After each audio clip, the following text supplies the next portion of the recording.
Hi guys, and welcome to my first YouTube video. My goal on this platform is to create a space where stories are shared, answers are gained, lessons are learned, and we as a community can create a positive meaning after dark events that have taken place. My name is Anna Rose, and this is Tracing Theory. Let's get into our first episode together.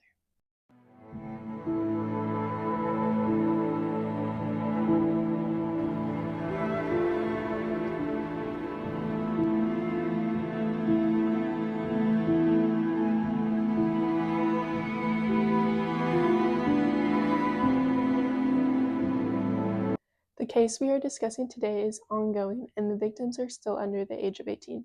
For that reason, I will address the children by first initial only. It is unlike most cases because the perpetrator documented events through YouTube videos since 2015 into 2023. The perpetrator is none other than Ruby Franke. Now, you might have heard her name before because she started a family vlogging YouTube channel known as 8 Passengers that shared the everyday moments of her 6 kids, Sherry, Chad, A, J, R, and E. She filmed her kids every day and posted to her 2.6 million followers. Ruby Franke was born and raised in Utah. She is the oldest of 5 kids. Some of her siblings also have family vlogging channels. She went to college in Utah and met her husband, Kevin Franke. Kevin Franke became a BYU engineering professor while Ruby started having kids and was a stay-at-home mom. It was Ruby's dream to have a big family, believe in the Mormon church teachings that motherhood is the greatest gift and you should have as many kids as possible. One of her first YouTube channel videos was a gender announcement of her last baby, E, where she is cutting a cake and shows the reaction of her other children. Initially, 8 Passengers was well received for its portrayal of family values, parenting advice, and everyday moments. However, over the years, Ruby's strict parenting style and controversial disciplinary practices led to increasing criticism. She was known for her advocacy of tough love and firm discipline, which some viewers found concerning. From Eve's teacher, and she said that Eve did not pack a lunch today, and can I bring a lunch over to the school? This happens quite often when you're raising children, because I know that her teacher is uncomfortable with her being hungry and not having a lunch, and it would ease her discomfort if I came to the school with a lunch. But I responded and just said Eve is responsible for making her lunches in the morning, and she actually told me she did pack a lunch. So the natural outcome is she's just going to need to be hungry, and hopefully nobody gives her food and nobody. Ruby shared private moments such as shaving legs for the first time, going bra shopping, going to the dentist, cutting E's favorite toy as punishment, restricting food, taking Chad's phone and reading text out loud, and so many more. At one point, Ruby and Kevin made a sit-down video explaining how Chad, their son, was having behavioral issues and as a result sent him to a wilderness therapy camp. Wilderness therapy camp is known for creating extreme conditions, neglect, and cruel behavior on teens who get sent there. There have even been reports of death at some facilities. Ruby sent Chad to Anastasia, located in the Arizona desert. Here's a video of him recounting one of his experiences he had at Anastasia. But him and a couple others weren't too fond of me, and I'll just cut straight to the chase. One night, we were really hungry. The sun was going down because we just hiked all day, and I decided to cook up some nice mashed potatoes. And they were pre-cooked, so all I had to do was just warm them up, put them over the fire on one of my pots. And you can't forget that I made the fire out of wood and a little string, and you go back and forth until smoke shows up, and then boom, you have fire. Anyway, I put it on the pot, and I go and, take a piss in the woods, dig a 3-foot hole or a 3-inch hole and poop in there, and then cover it up, with dirt. And while I was taking about 5 minutes to do so, Satchel decided to take my cup into his own woods and literally put his big wood in my cup, but not just the wood, but the sap inside of the wood. He jizzed in my food. And how did I know this? Because I came back from my number two and I took the cup and I put the food in my mouth and everyone started laughing really hard. And so I knew something was up and my 14-year-old self spit his. Over the years on Ruby's YouTube channel, she started to mention that she joined a program for life coaching called Connections, and how she was studying to become a mentor and life coach herself to help other couples and families. She mentioned how a life coach named Jody Hildebrandt, who started a company called Connections, helped her family learn the difference between truth and distortion. Ruby and Jody believed that all mental illness, same-sex attraction, addiction, denial, and codependency, etc., meant that you are in distortion, and in order to get out of distortion, you had to do rigorous work. This rigorous work included punishments such as extreme exercise, long-term fasting, cutting hair, etc. They started to believe that anyone that was in distortion was possessed, and they needed to save the possessed by denying the demon what it was asking for. Now you can see how this can get really dangerous really fast.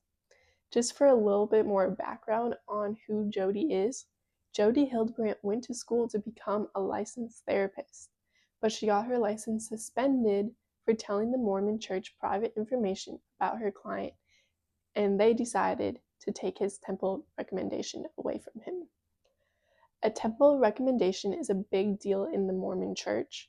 It means that you are in good standing with the Mormon Church by following the regulations of having faith in God, follow the laws of chastity, pay 10% of tithing, listen to church leaders, and complete interviews with the bishop. After Jody's license got taken away, that's when she started Connections. She claimed to Ruby that she herself was experiencing supernatural events and that demons were coming after her because she was doing the Lord's work. She claimed that she had dreams where she rode on a lion's back talking to God. Okay, this is the person we are dealing with here. Now, if you're anyone like me, you're basically realizing that Jody and Ruby are kind of starting like a little bit of a cult. And based on the bite system model by Dr. Stephen Harrison, I would definitely say that Connections was a cult. Ruby had cut all ties with her parents and siblings at this point, and Jody thought that it would be best if their oldest son, Chad, and Kevin, the father, moved out of the house so they could work on their addiction and selfish behaviors. So at this point, Kevin, the dad, is no contact. Sherry, the oldest daughter, has no contact. And Chad also has no contact. And all three of them are also not communicating with each other. This leaves Jody, Ruby, A, J, and R all together.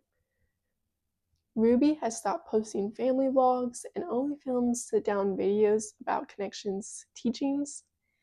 It's also unclear the state that these children are in. However, Sherry, the oldest daughter, gets a call from an old neighbor stating the children seem to be left alone in Ruby's house for days at a time. Sherry calls the police and does a welfare check, but no one answers the door, so nothing can be looked into anymore. It is my belief that during this time, Ruby is leaving her 4 youngest children at her home in Springville, Utah, while she goes to film at Jody's house in Ivins, Utah, which is hours away from each other. Now, this is where things get really crazy. On August 30th, 2023, at 3 a.m., Ruby Franke leaves Jody's home in Ivins to drive roughly 4 hours north to Springville, Utah, with her 14-year-old daughter for a dentist appointment. 10:44 a.m., Franke's 12-year-old son, who was emancipated, had duct tape on his ankles and wrists, climbs out of a window in Hildebrandt's residence. 10:46 a.m., the boy knocks on a neighbor's door and asks for food, water, and a ride to the police station. The neighbor calls 911.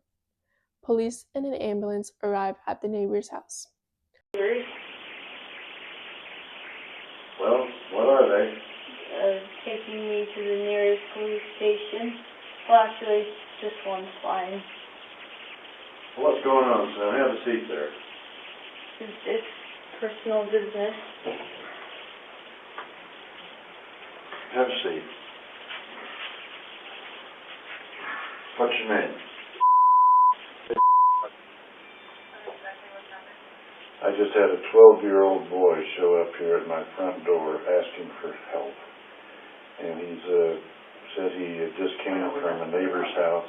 He's emaciated. He's got tape around his legs. He's hungry and he's thirsty. Need someone immediately. But he has duct tape around Big his ankle. injuries. There's sores around them. Yeah, there's sores around him. I think there's a good chance he's been... He also has... Oh, and he has it around his wrist ankle. as well. I mean, his wrist as well. Okay, this boy has been... Needs immediate attention. Oh, you were such a good kid. This kid is obviously been... Officers make entry into Hildebrandt's home. Hildebrandt is found on the phone with her attorney and is physically pulled out of the house by officers after refusing to step outside.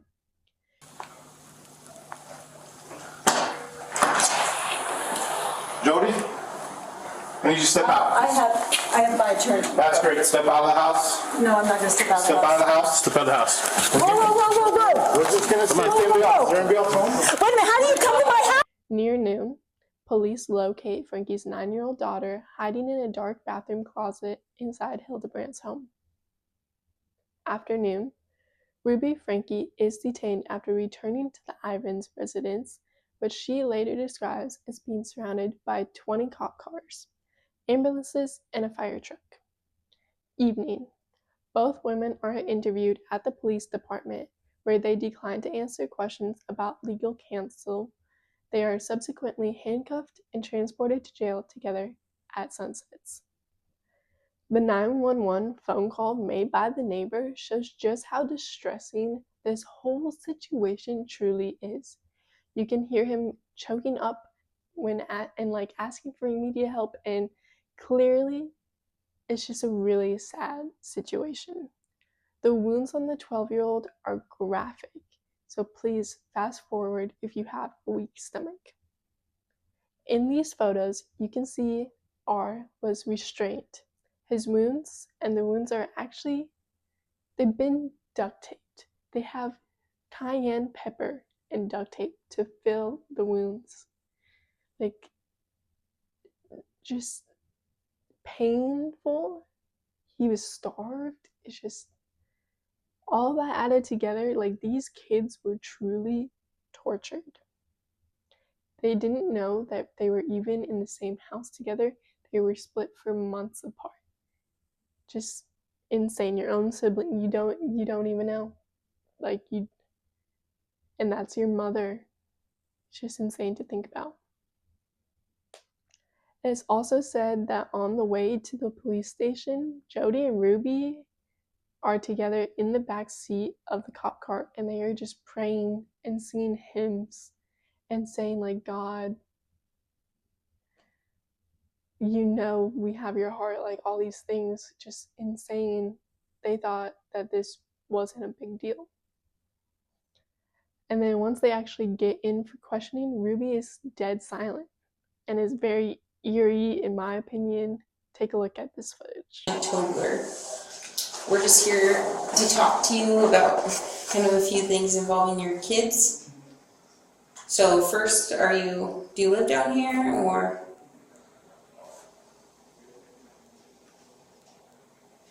do you live up north?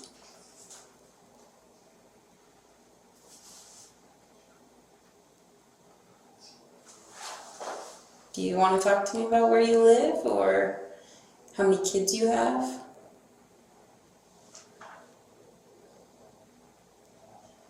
So we just spoke with your husband, and he said you guys have 6 kids. Are those all together? Are those all your kids?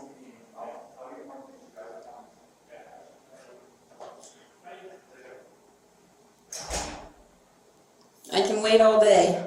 So it's up to you if you want to talk to us about what's going on.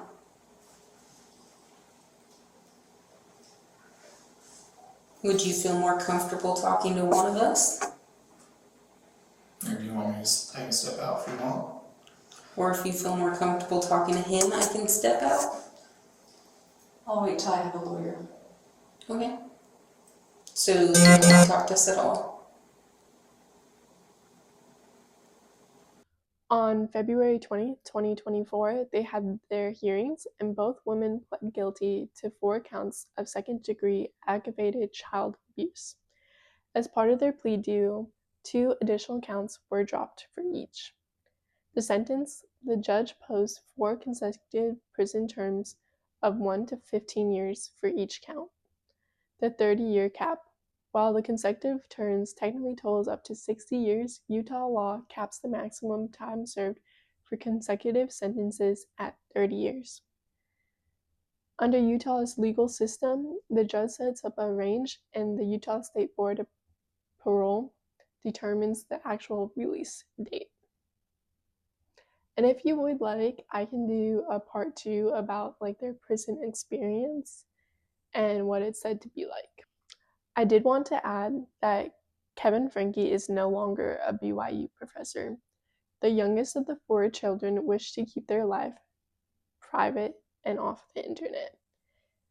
Sherry is engaged and planning a wedding. She also has written a book that is a #1 top-selling book called House of My Mother. I totally recommend it to you guys. And yeah, it's a really interesting read. Chad has also gotten married this year and started a clothing brand called Freed, selling graphic shirts and hoodies. He says that he got the idea because everyone in his mom's YouTube channel comments said Free Chad, and he wanted to give hope and inspire others. Kevin has also gotten married this year, and his kids fully support him. Now, I have some very strong opinions on Kevin, and I'm just going to lay it all out for you guys. It is my belief that Kevin did not know the full extent of the physical abuse of his children. It's also my belief that he was manipulated by Ruby and Jody to comply with all these teachings that they believed. However, that does not excuse the responsibility he has as a father to protect his children. I do not think Kevin Franke should be arrested, but I will have to say he will have to live the rest of his life knowing that he failed his children. He did not file legal custody and report the abuse. And yeah, basically all mothers and fathers have the legal authority to protect their children from physical abuse, mental abuse, and also family vlogging. He was in full support of all that, even though he didn't fully know the extent of everything it would cause. The scandal ignited debates on social media regarding the exploitation of family channel vlogging. Critics questioned the lack of regulation in the influencer industry, where minors are often exposed to public scrutiny without legal precautions. This is why I'm making this video. No child will ever truly understand the implications sharing vulnerable moments on camera will cause. Predators watch these children. Parasocial relationships are built.